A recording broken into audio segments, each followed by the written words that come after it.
அன்பான மாணவர்களே, இன்றைய தினம் நாம் கற்றல் பகுதியில் how to learn with the knowledge of the correct concept, otherwise conceptual learning. The learning கற்றல் அப்படிங்கிற பகுதியில் கருத்தாக்கம் தெரிந்து படிப்பதனால் எவ்வாறு தவறுகள் நேராமல் நாம் படிக்கின்றோம் அப்படிங்கிறதுக்கு ஒரு உதாரணம் எடுத்துக்கொண்டு பார்க்க இருக்கின்றோம். நமக்கு மாறுதிசை மின்னோட்டம், ஆல்டர்னேட்டிங் கரண்ட் என்ற ஒரு பாடப்பகுதி இருக்கிறது.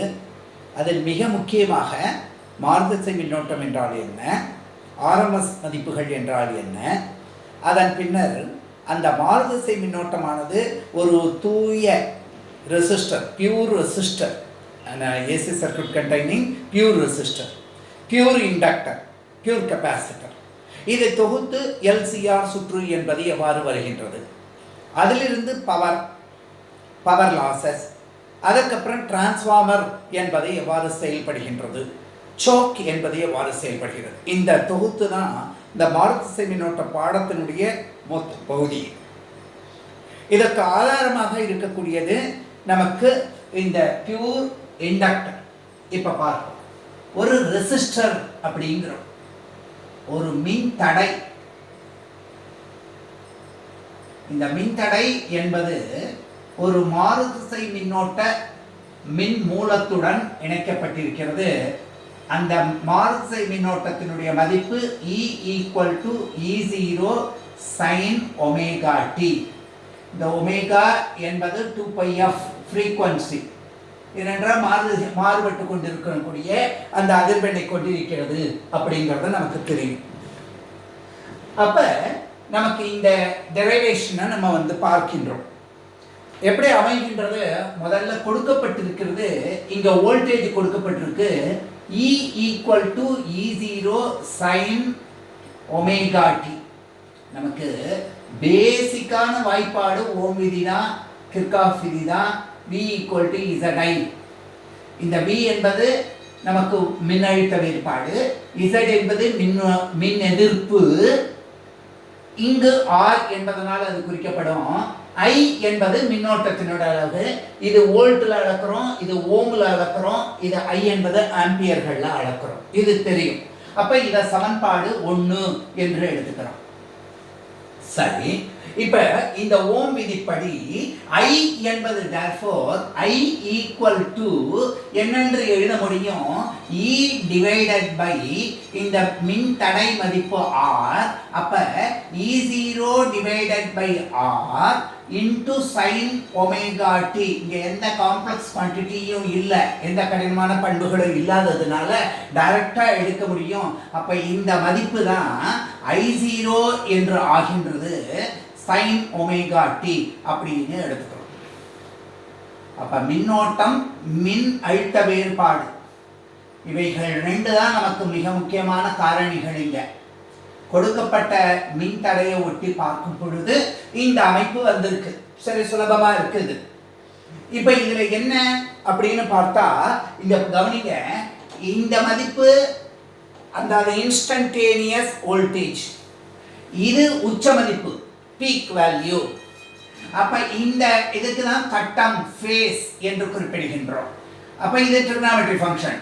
அப்ப இந்த ஃபேஸ், மின்னழுத்த வேறுபாடும் மின்னோட்டமும் சமமான கட்டத்திலே சென்று கொண்டிருக்கின்றது.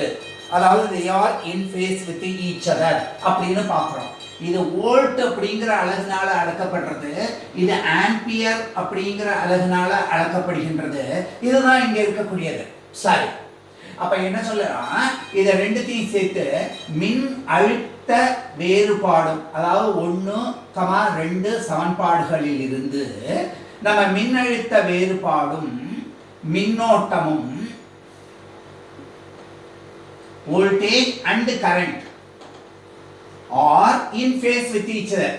மின்னழுத்த வேறுபாடு, மின்னோட்டம் சம கட்டத்தில், they are equal phase, கட்டத்தில் உள்ளது. இது இன்ஃபரன்ஸ். சரி சார், இதை எப்படி நம்ம வந்து ஒரு இதில் போட்டு காமிக்க முடியும்? கிராஃப் போட்டு காமிக்கிறதுக்கு இந்த மாதிரி எடுத்துக்கிறோம். இந்த மதிப்புல t அல்லது ஒமேகா t என்ற மதிப்பை எடுத்துக்கிறோம். இப்போ இது வந்து 0 என்ற அமைப்பா இருக்கு. இந்த மதிப்பு என்னென்ன கட்டங்கள்லாம்? π/2னு ஒரு கட்டம் 90 டிகிரி. அடுத்தது π என்றது ஒரு கட்டம். அதுக்கு அடுத்தது 3π/2 என்ற ஒரு கட்டம். ஒரு சுற்றுக்கு 2π என்பது முடிகிறது. மறுபடியும் 2πங்கிறது 0ன்னு ஆரம்பிச்சு அடுத்த சுழற்சி ஆரம்பிக்கிறது. அப்ப இதுல என்னெல்லாம் இருக்க முடியும்? எப்பொழுதுமே மின்னழுத்த வேறுபாடுடைய மதிப்பு ஜாஸ்தி. அப்ப இது அதனுடைய உச்ச மதிப்பு, வீச்சு மதிப்பு, ஆம்ப்ளிடியூட் என்று சொல்லுகின்றோமே அந்த மதிப்பு. சரி, இப்ப மின்னோட்ட மதிப்பு எப்படி இருக்கு அப்படின்னு பார்த்தா இந்த காற்றில் சற்று குறைவா இருக்கு. I0, ஏன்னா இதனை மின் தடையினால் திருக்கி வரக்கூடியதுதான் E0. I0 இது என்ன மதிப்பு அப்படின்னா இது மைனஸ், எதிர் திசையில் இருக்கிறதா -I0 என்று நம்ம எடுத்துக்கிறோம். சரி, இப்ப இந்த அமைப்புகள்ல படம் எப்படி வருகின்றது? முதல்ல இதை எடுத்துப்போம். E = E0 sin omega t னா omega t க்கு 0 சப்ஸ்டிடியூட் பண்ணும்போது இந்த omega t வேல்யூவை sin 0 0. அப்ப இதுக்கு எங்க கிடைக்கின்றது? ஒரு புள்ளி இந்த இடத்துலயே கிடைக்கின்றது. சரி, π/2 போது அது மேக்ஸிமம், அப்ப உச்ச மதிப்புக்கு, அப்ப அந்த புள்ளி இங்க கிடைக்கின்றது. இது சைன் மதிப்பா இருக்கு. y = mx அப்படின்றதுனா நேர்கோடா இருக்கும். இப்ப இதா இருக்கிறதுனால சைன் வளைபடமா இருக்கிறதுனால இப்படி வளைபடமா போறது. அப்ப இது எவ்வாறு ஆகின்றது? இவ்வாறு செல்கின்றது. சரி, இந்த பை அப்படிங்கும்போது எங்க கிடைக்கின்றது? இந்த புள்ளியிலேயே கிடைக்கின்றது. அப்ப இது மீண்டும் இந்த மதிப்பானது இந்த புள்ளிக்கு வந்து சேருகின்றது. சரி, 3π/2 என்பது போது என்ன ஆகுது? sin 3π/2 -1 -E0 என்று கிடைக்கின்றது. இதற்கு நேராக இந்த இடத்துல ஒரு புள்ளி கிடைக்கின்றது. சரி, இப்ப 2π என்பது மீண்டும் சுழியாகின்றது. அப்ப இந்த சுற்றானது இந்த கட்ட வேறுபாடுகளுக்கு தகுந்தாற்போல் ஒமேகா t மதிப்புக்கு தகுந்தாற்போல இந்த வரைபடம் இவ்வாறு கிடைக்கின்றது. ஆக இது எதனை குறிக்கக்கூடியதாக இருக்கிறது? E = E0 sin omega t என்பது. நான் ஒவ்வொன்றையும் குறிக்கிட்டு வரேன். எப்படிலாம் எழுதுறேனோ அதே மாதிரி அங்கங்க பூர்த்தி செஞ்சிடணும். ஏதோ ஒரு படத்தை போட்டுட்டு அங்கங்க எழுதக்கூடாது. அது எப்படி டெவலப் ஆகுதுங்கிறது, இதுக்கு தான் கான்செப்சுவல் லேர்னிங் அப்படின்னு, அதுக்கு தான் கருத்துருவுடன் சேர்ந்து படிக்கிறதுன்னு சொல்றோம். சரி சார், இப்போ இந்த மதிப்பு என்ன கொடுத்துருக்காங்க? I மதிப்பை பார்க்கும்போது ஒமேகா t 0வா இருந்தா அந்த மதிப்பு இங்கேயே இருக்கு, sin 0 0. π/2க்கு 1னா I0 இந்த இடத்துல இருக்கு. πக்கு 0 இதே புள்ளியில. 3π/2க்கு -1 இந்த இடத்திட்ட. 2π போது இதுவும் முடியாது. அப்ப இந்த புள்ளிகளை நான் இப்படி டாட் போட்டு காமிச்சிருந்தேன் அப்படின்னா இதுவும் சைனசாய்டலா எப்படி டெவலப் ஆகுது அப்படின்னு பாருங்க. இந்த மாதிரியே போறது. அப்ப இந்த மதிப்பு I = I0 sin omega t அப்படின்னு நம்ம எடுத்துக்க முடியும். அப்ப இந்த அமைப்பிலையும் ஒரே கட்டத்துல துவங்கி ஒரே கட்டத்துல உச்ச மதிப்பு அடைந்து மீண்டும் நடுவர் புள்ளிக்கு வந்து மீண்டும் எதிர் திசையில உச்ச மதிப்பு அடைந்து அது ஒரு சுற்றினை சமமாக, அதனாலதான் மின்னழுத்த வேறுபாடும் மின்னோட்டமும் சமகட்டத்தில் உள்ளது அப்படின்னு நம்ம சொல்றோம். இது ஒரு மதிப்பா இருக்கு. இது மின்தடைகளை பொறுத்தவரையிலும் நமக்கு சுத்தமான மின்தடை எடுத்து பார்க்கும்போது ஒரு பிரச்சனையும் இல்லாம இருக்கு. சரி, இதுக்கு அடுத்தது நம்ம என்ன பார்க்கின்றோம் அப்படின்னு பார்த்தா இப்பதான் கொஞ்சம் கொஞ்சமா அந்த கருத்தாக்கத்தினுடைய அமைப்புகளை பத்தி தெரிஞ்சுக்கிறதுக்கு பார்க்கிறோம். இப்ப அடுத்த படம் என்னவா இருக்கு? ஒரு தூய்மையான காயில் எல் இண்டக்டன்ஸ் அப்படின்னு சொல்றோம், மின் நிலைமம்னு சொல்றோமே, எல் ஹென்றி. இது ஓம்னால அளக்கப்படுறது. இது ஹென்றி என்பதனால அளக்கப்படுறது. சரி, இது என்ன ஆயிருக்கு? இது ஒரு மாறுதிசை மின்னோட்ட மின்மூலத்துடன் இணைக்கப்பட்டிருக்கு. அந்த மின்னோட்டத்தினுடைய மதிப்பு I = I0 sin omega t என்று எடுத்துக்கொள்கின்றோம். நம்ம எடுத்துக்கிற மதிப்பு. ஏன் சார் இந்த மாதிரி டைரக்டா எடுத்துக்க, இங்க மின்னழுத்த வேறுபாடு இங்க எடுத்துட்டீங்களே? ஏன்னா இது அதாவது நமக்கு நல்லாக தெரியும், மாறுதிசை மின்னோட்டம் நேர்திசை மின்னோட்டம் அப்படின்னு ரெண்டு கூறுகளை இப்படி ஏசி டிசி அப்படின்னு சொன்னா இதுல எதை அனுமதிக்கும்னு சொன்னாக்க இந்த ஏசி டிசி ரெண்டையுமே அனுமதிக்கக்கூடியது மின்தடை. நல்லா கவனிங்க, மின்தடை என்பது ஏசி டிசி ரெண்டுத்துக்குமே பொதுவா இருக்கு. இதுல டிசியை மட்டும் அனுமதித்து ஏசிய அனுமதிக்காம இருக்கக்கூடியது எது அப்படின்னு பார்க்கும்போது மின் நிலைமம்ங்கிறத பார்க்கும். அதே போல இந்த இடத்துக்கு இந்த அதாவது கெபாசிட்டன்ஸ் அப்படின்னு எடுத்துக்கிட்டீங்கன்னா அது மாறுதிசை மின்னோட்டத்தை மட்டும் அனுமதிக்கிறது. நேர்திசை மின்னோட்டத்தை அனுமதிக்கிற கெபாசிட்டர் பிளாக்ஸ் டிசி. பின்னாடி நம்ம அதை பார்க்கலாம். அப்ப இந்த தன்மைகள்லாம் இருக்கிறதுனால ஒரு மின் தேக்கியையோ அல்லது ஒரு மின் நிலைமத்தையோ எடுத்துக்கிட்டா அந்த தன்மைகள் அதனுடைய வரைவை எப்படி வரப்போறதோ அதுக்கு தகுந்தாப்புல நம்ம இங்க எடுத்துக்கிறோம். சரி சார், இந்த மதிப்பையே சமன்பாடு 1ன்னு நம்ம எடுத்துப்போம். ஆக்சுவலாக நீ பரீட்சைக்கு எழுதும் போது இந்த மாதிரி தனியாக எடுத்து எழுதணும். நான் இங்கே இருக்கிறதுக்கு அதையே பயன்படுத்திக்கிறேன். அப்ப இத்தனை ஆம்பியர் அப்படின்னு நமக்கு இருக்கு. அப்ப இங்க மின்னழுத்த வேறுபாடு இருந்தது, மின்னோட்டம் கண்டுபிடிச்சோம். இங்க மின்னோட்டம் இருக்கு, இப்ப மின்னழுத்த வேறுபாடு கண்டுபிடிக்கணும். அப்ப மின்னழுத்த வேறுபாடுக்கு என்ன வாய்ப்பாடு அப்படின்னா நமக்கு ஃபாரடேயினுடைய விதி, மின்காந்த தூண்டல் விதி தெரியும். அப்ப E = -L di/dt என்று தெரியும்.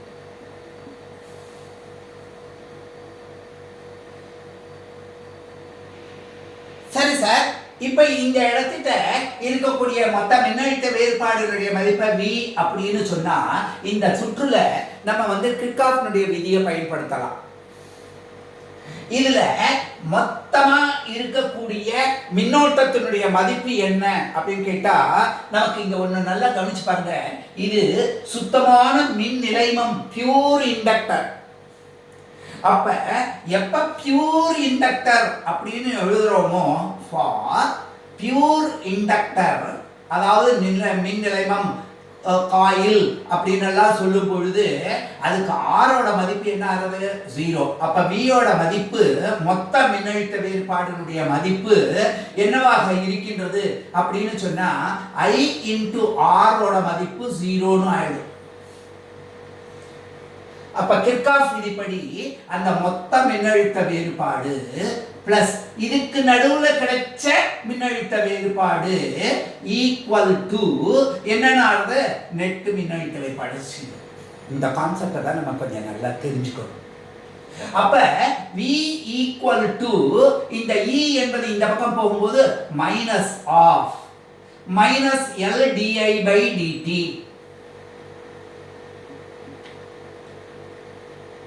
அப்ப இங்க இருக்கிற மொத்த மின்னழுத்த வேறுபாடோட மதிப்பு இந்த மைனஸ் போடும்போது நமக்கு E = என்னென்ன ஆகும்? L di/dt என்று கிடைக்கும். இனிமே சமம் ஈஸி. இந்த மதிப்பை புரிஞ்சுக்கணும் நம்ம, அதாவது மின்னிலையத்துல இருக்கும் பொழுது.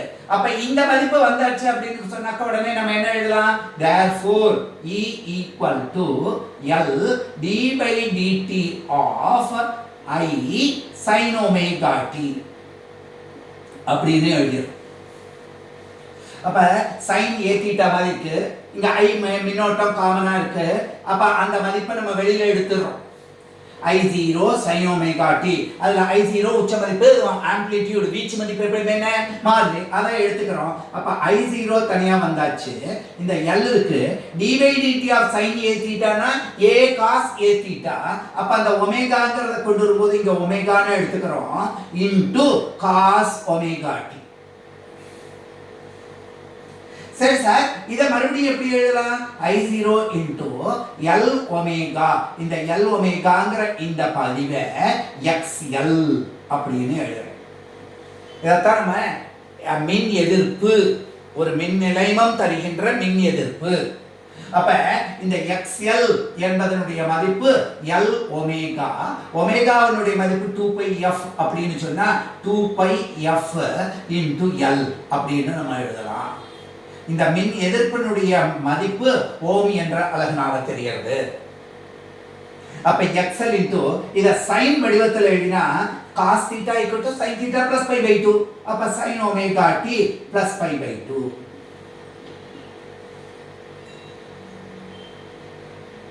அப்ப மின் எதிர்ப்பையும் மின்னோட்டத்தையும் பெருக்கி வரக்கூடியதுதான் அந்த உச்ச மின்னழுத்த வேறுபாடு மதிப்பு.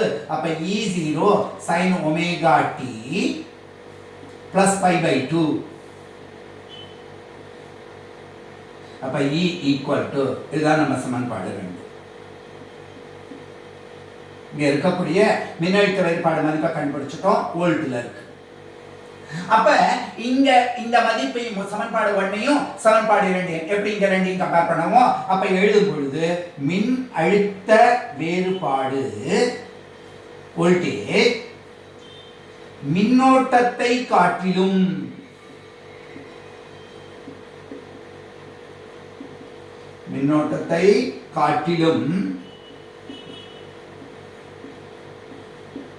π/2 கட்டம் எப்படி இருக்கு, பிளஸ்ல கட்டம் முன்னோக்கி உள்ளது.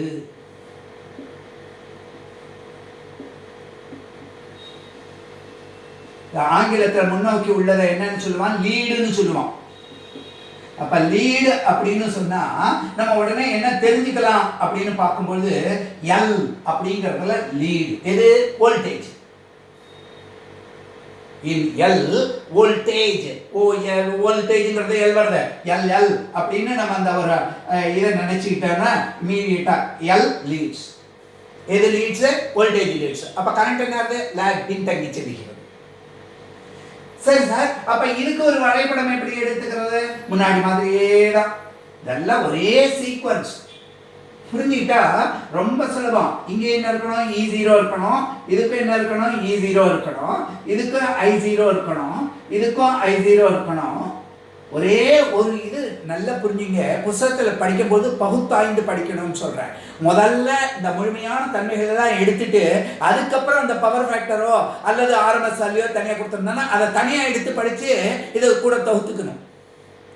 எல்லாத்தையும் சேர்த்து போட்டு கன்ஃபியூஸ் பண்ணிக்க கூடாது. இது 0, இது π/2, இது π, இதுக்கு அடுத்தது 3π/2, இதுக்கு அடுத்தது 2π. எல்லா படத்துலையும் ஒரே மாதிரி தான் நம்ம போட போறோம். அப்ப முதல்ல கரண்ட்டுக்கு நம்ம போட்டு பார்ப்போம். அப்ப கரண்ட்டுக்கு போடணும் அப்படிங்கும்போது என்ன கிடைக்கின்றது, கரண்ட் வெறும் sin ωt தான் இருக்கு. sin 0 0 இந்த இடத்துல நமக்கு ஒரு புள்ளி கிடைச்சது. sin π/2 இந்த இடத்துல புள்ளி கிடைச்சது. π இந்த இடத்துல புள்ளி கிடைச்சது. 3π/2 இந்த இடத்துல புள்ளி கிடைச்சது. இந்த I0க்கு நேரா 2π சுற்ற முடியாது. இதை நேர்கோட்டில் இணைக்கக்கூடாது, வளைவு கோட்டில் இணைக்கணும் அப்படின்னு சொன்னேன்.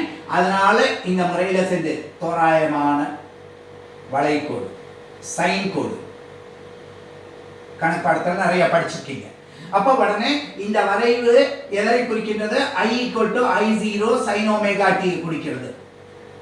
சரி சார், இப்ப ஈருடைய மதிப்பு சொன்னா இந்த ωt 0வா இருந்ததுனாலும் ωt கூட ஒரு π/2 இருக்கிறதுனால இந்த π/2ங்கிறது என்ன, நல்லா கவனிச்சு பாருங்க, sin 90 அது 1.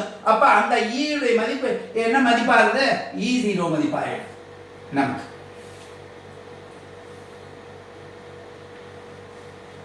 அப்ப ωt 0வா இருந்தாலும் இந்த அடிஷனல் π/2 கட்டம் இனிஷியல் ஃபேஸ் எப்போக்குன்னு சொல்றோம். அப்ப அந்த மதிப்பு இருக்கிறதுனால இங்க கிடைக்கிறது. இப்ப π/2னா π/2 + π/2 போது என்னது 0. அதனால இந்த புள்ளி என்னது இங்க கிடைக்கின்றது. இது இங்க கிடைச்சது, இங்க கிடைச்சு. சரி சார், πங்கிறது π + π/2 அப்ப 3π/2. 3π/2க்கு மதிப்பு என்ன இருக்கு, இந்த இடத்துல கிடைக்கிறது. அப்ப 3π/2க்கு 2π, அப்ப 2πக்கு இந்த இடத்துல முடியாது. இப்ப 2π பொறுத்து மறுபடியும் π/2, அப்ப இந்த இடத்துல வருது. இப்ப இந்த வரைபடத்தை பார்க்கும் பொழுதே நமக்கு சாதாரணமா இங்க பாருங்க இந்த மாதிரி கிடைக்கிறது. காஸ் கர்வுனுடைய நேச்சர் இப்படி போறது. அப்ப இதனுடைய மதிப்பு என்ன, E = E0 sin ωt plus π/2. இங்க நல்லா கவனிங்களேன், மின்னோட்டம் இந்த நீலக்கோடு இப்பதான் 2π முடியுது. ஆனா அதுக்கு π/2 கட்ட முன்னாடியே மின்னழுத்த வேறுபாடு வந்துச்சு. அப்ப மின்னழுத்த வேறுபாடு தான் இங்க மின்னோட்டத்துக்கு காரணமா இருந்திருக்கு. மின்னிலையத்திலையும் அதனுடைய கட்ட வேறுபாடுகள் எப்படி அமைஞ்சிருக்கு அப்படின்னா π/2 மதிப்பு முன்னோக்கி செல்கின்றது. இதுதான் இந்த இடத்துல இருக்கக்கூடிய பகுதி. சரி சார், இப்போ அடுத்தது நம்ம என்ன பார்க்கின்றோம் அப்படின்னு சொன்னாக்க நல்ல கவனிங்க, ஒரு கெப்பாசிட்டர் எடுத்துக்கிறோம். தூய்மையான கெப்பாசிட்டர் C ஃபாரட் அப்படிங்கிறது. இத ஒரு மாறுதிசை மின்னழுத்த வேறுபாடு கூட சேர்க்கிறோம். E = E0 sin omega t. இத்தனை வோல்ட் இந்த மாறுதிசை மின்னோட்டத்தை கூட சேர்க்கிறோம். இந்த சமன்பாடு 1ன்னு சொல்றோம் இங்க மாதிரியே. சரி சார், இப்ப இந்த மதிப்புல இருந்து எப்படி கரண்ட் கொண்டு வருது அப்படின்னா, நமக்கு மின்னோட்டத்துக்கு ஜெனரலா வாய்ப்பாடு என்ன கிடைக்கும், dq/dt ன்னு தெரியும். மின்னூட்ட வீதமே மின்னோட்டம். அப்ப rate of flow of charges current. அப்ப இந்த கான்செப்டை நம்ம எடுத்துக்கிறோம். இங்க எப்படி L வச்சு நம்ம மின்னழுத்த வேறுபாடு எடுத்தோமோ அது மாதிரி I = சரி சார், இந்த Q எங்க இருந்து வருது, C = Q/V ன்னு தெரியும் நமக்கு. மின்னழுத்த வேறுபாடு, மின்னோட்டத்தை மின்னழுத்த வேறுபாடுக்குள்ள தகவல் தான் மின் தேக்கி திறனை கொடுக்கிறது. அப்ப therefore Q = CV ன்னு கிடைக்கிறது. இந்த V அப்படிங்கறதா E = E0 sin omega t ன்னு கொடுத்திருக்காங்க நமக்கு. இந்த கான்செப்ட்ல இருந்து இத கொண்டு போறோம், புரியுங்க? அப்ப V = E0 sin omega t அப்படின்னு எடுத்துக்கும் பொழுது இந்த பதத்தை இங்க நம்ம பார்க்கிறோம். therefore I = d/dt of என்ன E0 sin ஒமேகா t. இதுக்கு கூட என்ன எடுத்துக்க, V = ன்னு எடுத்தாக்க Q க்கு என்ன எழுத வேண்டியிருக்கு, CV. V னுடைய மதிப்பு தான் இது. அப்ப இந்த இடத்துல என்ன இருக்கு, C இருக்கு. நல்ல கவனிச்சுங்க. அப்ப இந்த பகுதியிலையும் C என்பதை எடுத்தா ஏற்கனவே ஒரு E0 இங்க இருக்கு. அதுக்கப்புறம் இந்த sin ஒமேகா t டிஃபரன்ஷியேட் பண்ணும்போது ஒரு ஒமேகா கிடைக்கிறது. அப்ப அந்த ஒமேகா ஒன்னு இருக்கு, இது cos ஒமேகா t ஆகுது. சரி சார், இந்த இடத்துல என்ன இருக்கு, இப்ப E0 இருக்கு, இந்த C ஒமேகாங்கிற பகுதி இருக்கு. ஆனா இந்த மின்னழுத்த வேறுபாட்டை ஒரு பொருள்னால பெருக்கினா மின்னோட்டம் கிடைக்காது. இங்க எடுத்திருக்கக்கூடிய இதுல மின்னழுத்த வேறுபாடு, மின்னோட்டம், மின்தடைனா இங்க மின்னோட்டம் கண்டுபிடிக்கணும். அப்படிங்கும்போது V/Z அமைப்புல தான், இந்த ஸ்ட்ரக்சர்ல தான் இருக்கணும் அது. அப்ப இதை எப்படி நம்ம கொண்டு வரலாம்னா, ஒரு நம்பர் மேல இருக்கக்கூடியத பகுதி, அதாவது தொகுதியிலிருந்து பகுதிக்கு கொண்டு போகும்போது, நியூமரேட்டர்ல இருந்து டினாமினேட்டர் கொண்டு போகும்போது அது ரெசிப்ரோக்கலா இருக்கு. அப்ப 1/1 ன்னு சொல்லும்போது அதே தன்மை தான். அப்ப மதிப்பு மாறாது, நமக்கு தேவையான பகுதியா எடுத்துக்கிறோம். அப்ப இத டிவைடட் பை 1/c ஒமேகா அப்படின்னு எழுதலாம். இன்டு இத sin ஒமேகா t பிளஸ் π/2 அப்படின்னு நான் குறிக்கலாம். மிச்சதெல்லாம் ஒரே மாதிரி தான். எப்ப அந்த கான்செப்ட் இந்த இடத்துல எப்படி வர்றதுங்கிறத புரிஞ்சுக்கிட்டாக்க ரொம்ப வசதி. அப்ப ஆட்டோமேட்டிக்கா I = இந்த மொத்த மதிப்பை நம்ம என்னன்னு எழுதுறோம், I0ன்னு எழுதுறோம். இப்ப இந்த மதிப்புல நீங்க என்ன தெரிஞ்சுக்கிறீங்க, முக்கியமான பகுதி அப்படின்னா, இந்த 1/c ஒமேகான்னு எழுதி இருக்கக்கூடியதுதான் நமக்கு XL இத்தனை ஓம். இது மின் எதிர்ப்பு, இது மின்தேக்கி தருகின்ற மின் எதிர்ப்பு, reactance of the capacitance, capacitive reactance, inductive impedance, எப்படி வேணாலும் சொல்லலாம். அந்த மதிப்பு ஓம் தான். ஏன்னா அந்த மதிப்பு என்ன அப்படின்னு இங்க கொண்டு போனா மின்னழுத்த வேறுபாட்டை மின்னோட்டத்தினால வகுத்து கிடைக்கக்கூடியது. எப்பொழுதுமே வோல்ட் டிவைடட் பை ஆம்பியர்ங்கிறது ஓம் தான் கொடுக்கும்.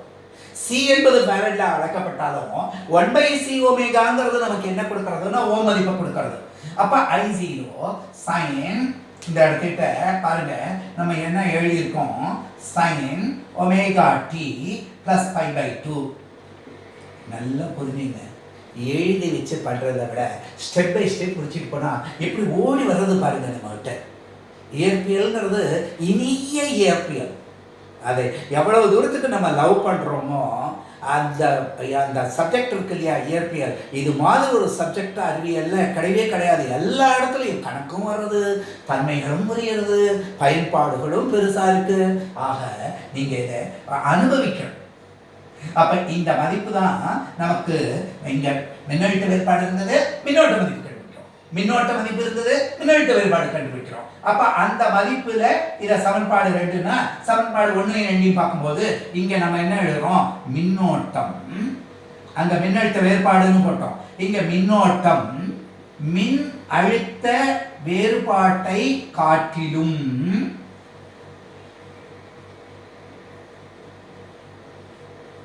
π/2 முன்னோக்கி செல்கிறது. அப்ப கெபாசிட்டன்ஸ் சிசி அப்படி ஞாபகம் வச்சுக்கணும்.